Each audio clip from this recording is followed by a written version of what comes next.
Knowing how to make a casserole with leftovers is a great skill to have. Whether you're trying to use up leftover turkey after Thanksgiving or just use up what you have on hand, making stuffing or dressing style casseroles is a great way to stretch not only your food but also your budget. My friend's dad said that you don't really know if you can cook until you can make a meal with what you have on hand in the house, so this is a good test of your chef skills. You could make this casserole with rotisserie chicken, leftover turkey after Thanksgiving, but I am using chicken leg quarters. I love chicken leg quarters because they have a lot of connective tissue, so if you boil them to make a stock, that stock is really, really rich. And also, they are usually really inexpensive. Where I am, I can almost always get them under $1. I can get them frozen really, really cheaply. So if you're trying to stretch your dollars, chicken leg quarters are a good option. As always, I boiled them. I removed the skin. I used about 1.5 pounds of chicken leg quarters. I put them in a pot with some garlic, onion, carrot, collard green leaf, and bay leaves, about 2 to 3 bay leaves, and I simmered them on low for an hour and a half. I cooled it down, strained the stock that I have here. I put the meat off to the side, so now I'm ready to start on the bread.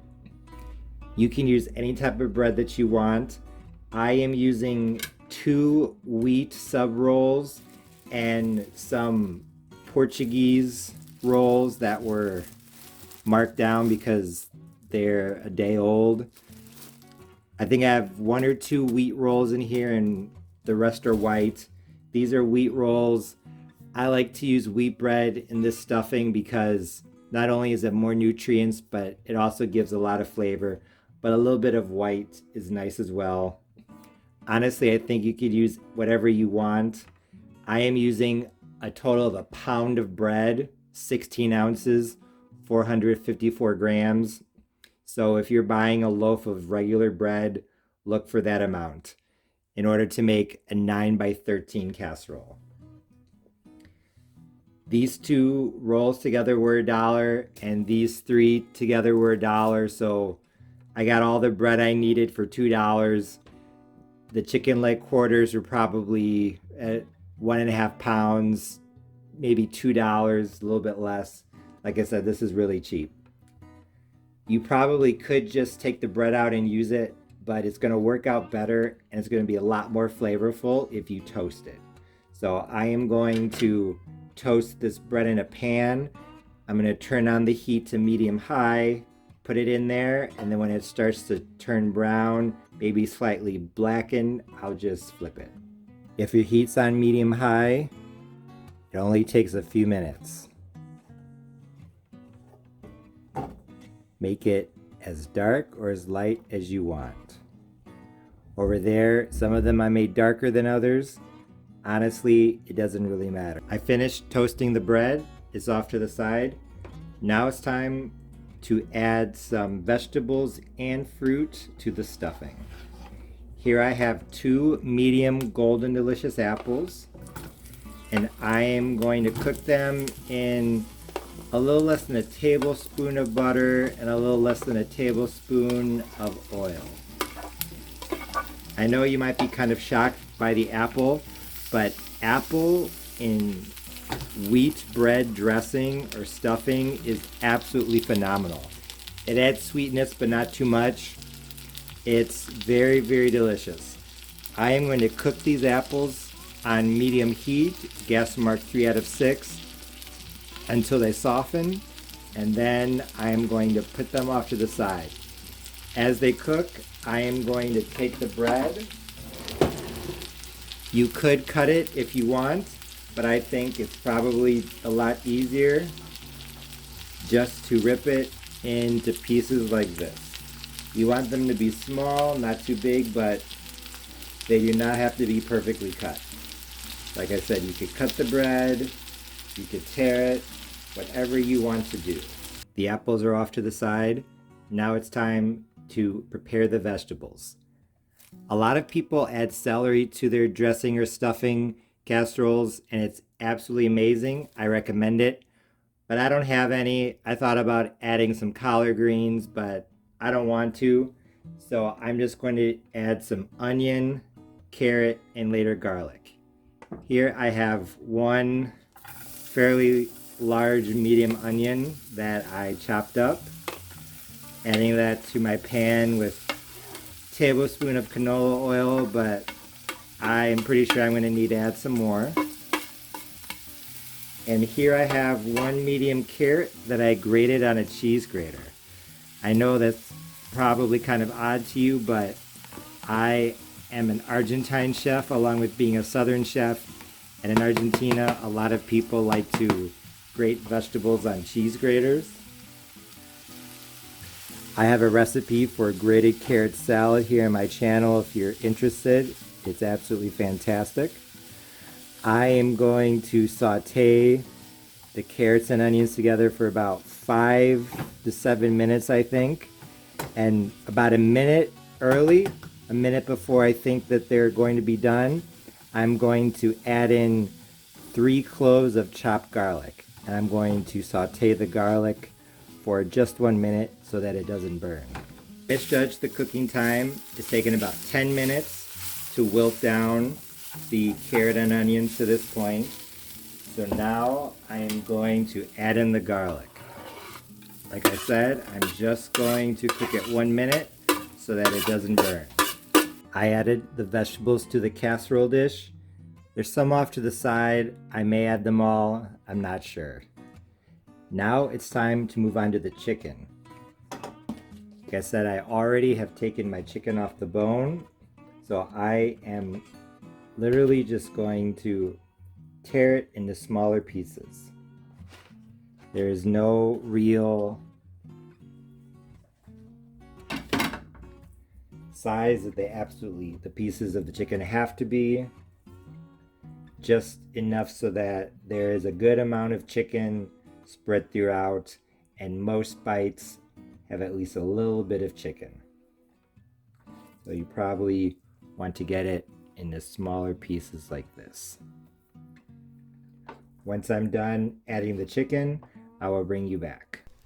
And now it's time to add the spices. If you're using leftover turkey or chicken like I'm using, I think Thanksgiving style spices would work best, but you could definitely add Italian spices, Mexican spices, whatever you want.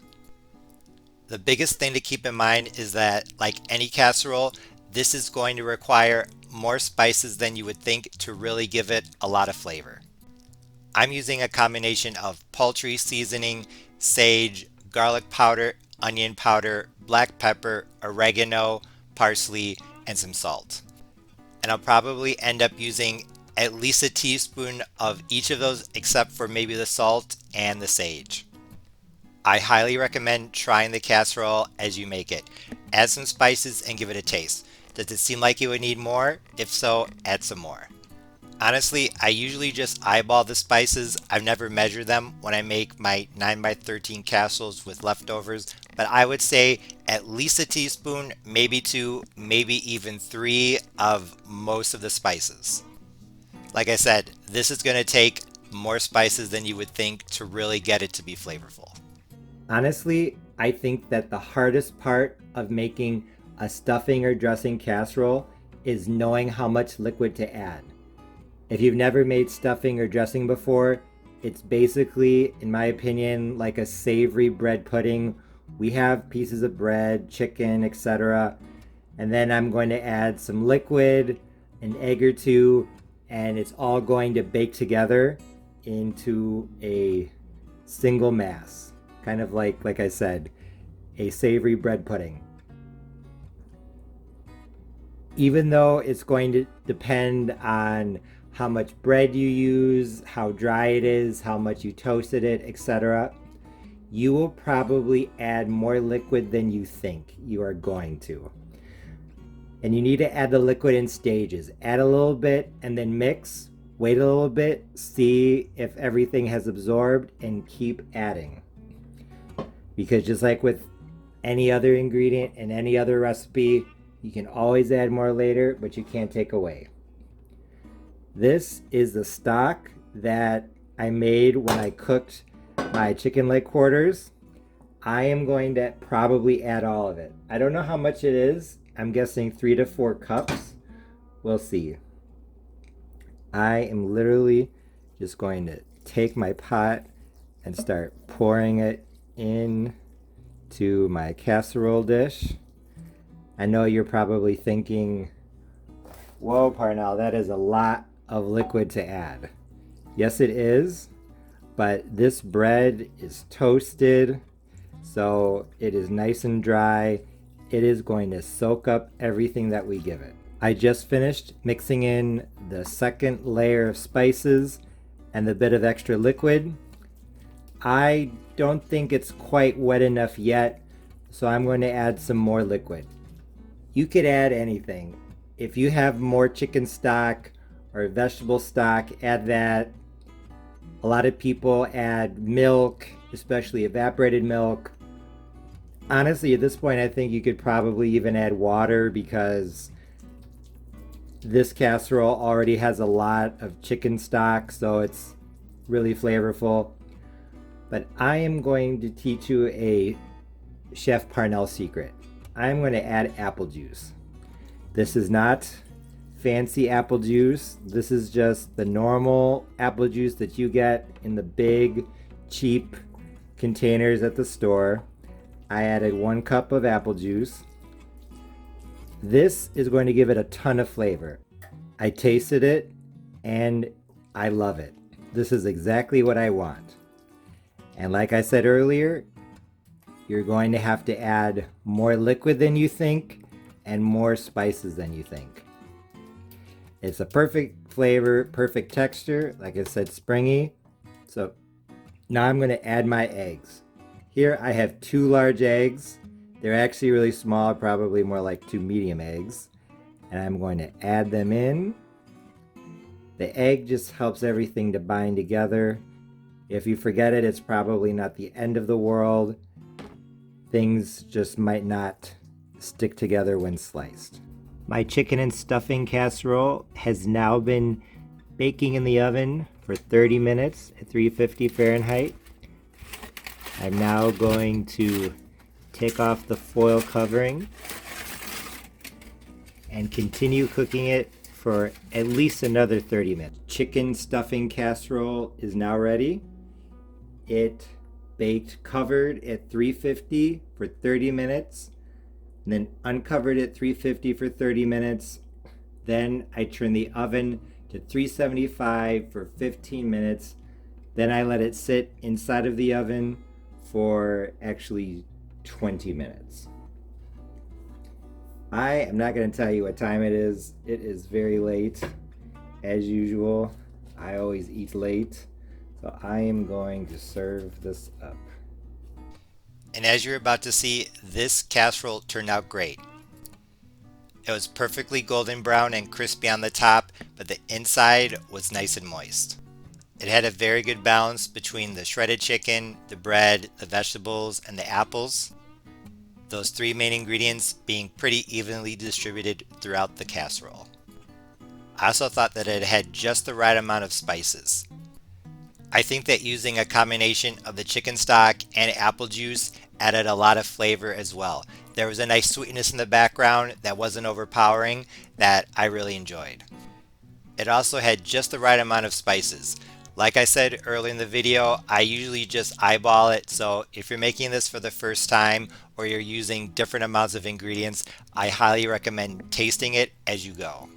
Just remember that you're probably going to end up adding more spices than you think because it takes a lot to make a 9x13 casserole flavorful.